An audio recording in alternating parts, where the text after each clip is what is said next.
Inisiain karong pancen Lalbahe ko akhir kununghi ahangka di mange kakang tiang long kasona kapate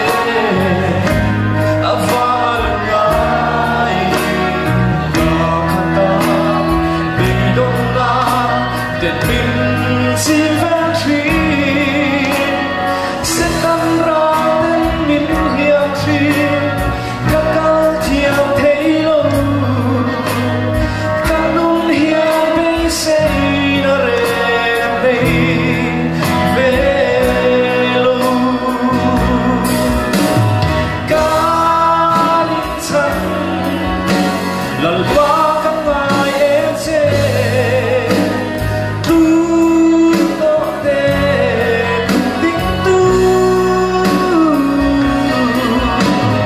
fellow the felna lugai te tem tu inisiain karong pancen boy naram he shin nun ko vela hianin zon le rin na om mo din ka zong roi chi nun zot na tur da pi wa se kam hut thei lo suwa la khur chu ma chua ka ta le mai chi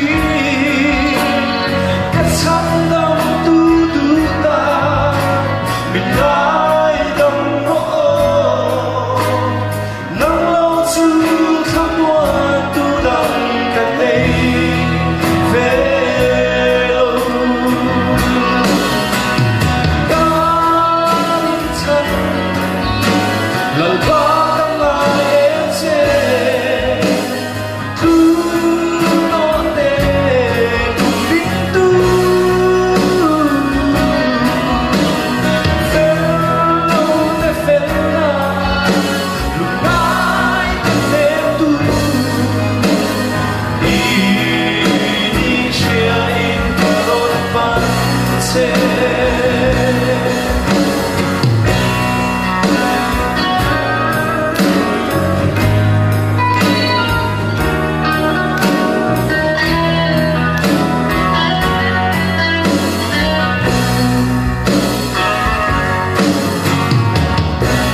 Oral na helera sao hian kat lukla sa retu thêm na kara kaldan ka thiam theilo